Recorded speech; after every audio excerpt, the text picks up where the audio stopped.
bilang mananampalataya, ang pinaka-importante na meron sa'yo ay ang pananampalataya. At pag sinabing faith, what is faith? Balik tayo sa ating text. Now, so ibig sabihin, faith is now. Limbaga tayo nga pamati, pananampalataya, ibig sabihin, ay ngayon na.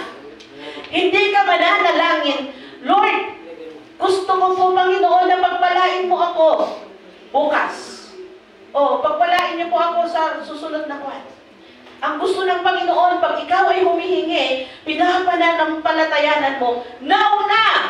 Yan po ang faith. Now na, ngayon mo na, pinanampalatayanan. At sabi dyan, faith is the substance of things hoped for. Ingredients ng iyong inaasahan. The evidence of things not seen. Ebidensya daw ng mga bagay na hindi pa natin nakikita. Hello? Pag sa korte, pag sinabing evidence, dapat nakikita yan, di ba? Pag sinabing witness ka, ikaw yung nakakita nung nangyari. Pero sa pananampalataya, ang tinutukoy na pananampalataya, ebidensya yan, pero hindi mo nakikita sa physical eye. Hello? Evidence of things not seen. Ebidensya ng bagay na hindi mo pa nakikita. Do we have faith? Amen. So faith is the ability to see the things that you cannot see. Naiintindihan niyo po ba ako? Faith is the evidence, ebidensya, o ability to see the things that you cannot see. To hear the things that you cannot hear. Yun po ang pananampalataya. Di ko na nga pamati. Faith, haan mo nga makikita physically, nga makikita kiti spiritual na banat. Makikita ti future. Uraynohan mo kailangan makikita ilata. So, di ko na nga faith. Ang hirap intindihin. Pero yan po ang sinabi ng Panginoon na pananampalataya kahit hindi mo pa nakikita. Sinong nakakita sa atin na si Jesus ay napako sa krus? Nakita ba natin physical? Hindi. Pero pinapanampalatayanan natin na si Jesus namatay sa krus para sa atin. Tama po ba? Yan po ay pananampalataya. So faith is now, not tomorrow. Faith is now. Una natin pamati, tatan, pamatsyang tatan, doon nga dagita, ilaw-tawat mo, kiniapon Diyos. Hallelujah! Amen! Amen! Kaya kapatid, muanda, iti pang pamatsyang. Nananalangin ka na pagpapalain ang iyong negosyo, pagpapalain ang iyong pamilya, nananalangin ka na makakatapos ang iyong anak, nananalangin ka na mga kailangan mo, mga needs mo. Hello? Ano ang kailangan natin gawin? We need faith. Pamati.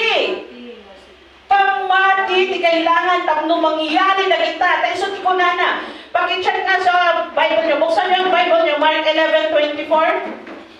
Mark 11:24. Kaya tandaan ninyo, ano man ang hilingin ninyo sa Diyos sa panalangin, sumampalataya kayong natanggap nyo na ito at matatanggap nga nyo. Sumampalataya kayong natanggap nyo na. Ibig sabihin, pag ikaw ay nananalangin, dapat panampalatayanan mo, natanggap mo na.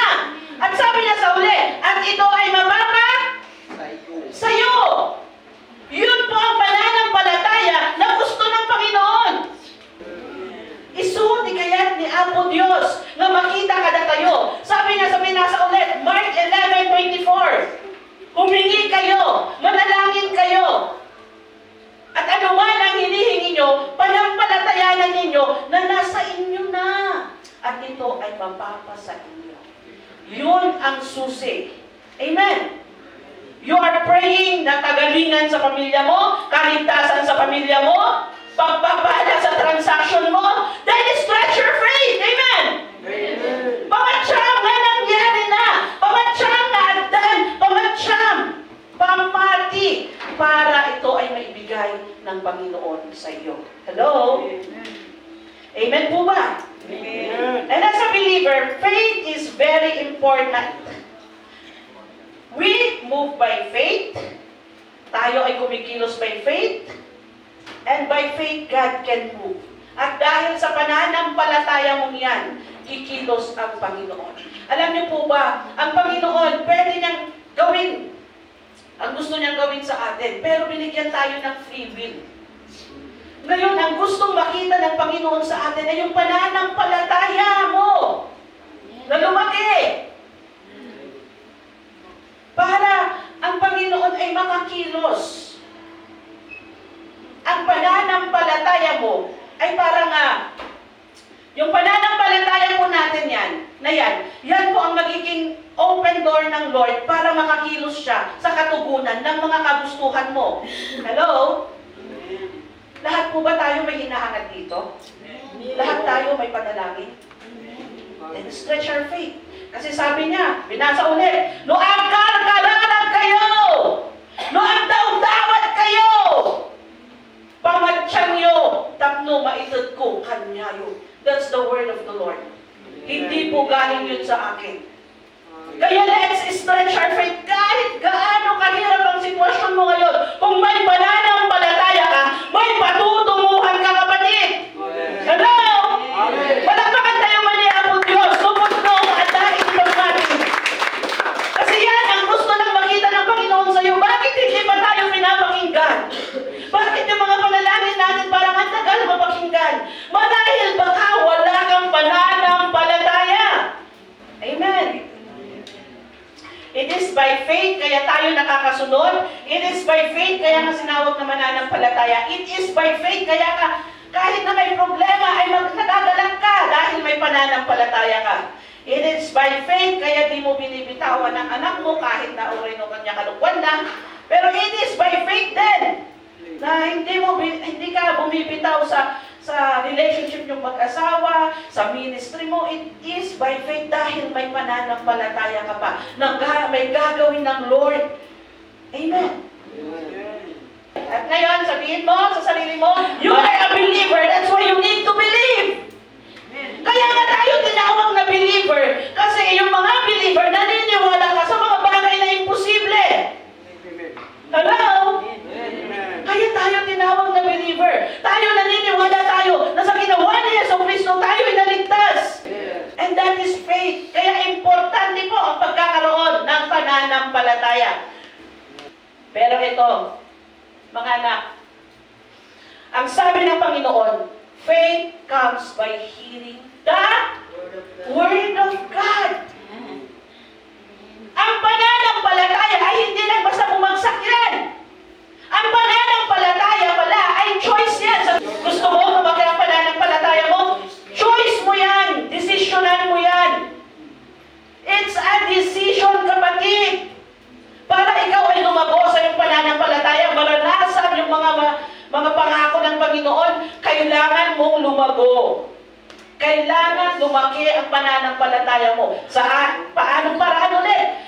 Hearing and hearing the Word of God. Kaya, palakpakan nyo nga po ang inyong mga sarili. Nandito po tayo para makinig ng salita ng Diyos. And it's my prayer na lumago ang pananampalataya ng bawat isa sa atin. Faith comes by hearing and hearing the Word of God. Kaya mga kapatid, pinipilit po namin yung mga kasamahan dito na mag-devotion. Mahalin nyo ang salita ng Diyos. Mag-devotion kayo mga kapatid. Alam niyo, darating ang araw talaga. Even the elect will be deceived. We are already in the last days. Kung hindi nyo kilala ang Biblia nyo, magdi-deceive kayo sa mga darating na magsasabing ako ang totoo. Ito ang totoo. Kung hindi nyo kikilalanin ang Biblia nyo, may iyaw-awang kayo.